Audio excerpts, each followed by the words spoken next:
பாதைகள் மாறி ஓடிய கன்றை தாய் பசுதான் இங்கு ஏற்காதா? கூட்டில் இருந்து குஞ்சு விழுந்தால் தாய் குருவி அள்ளி சேர்க்காதா?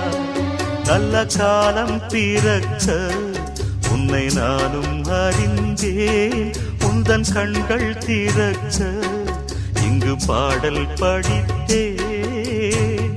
போதும் போதும்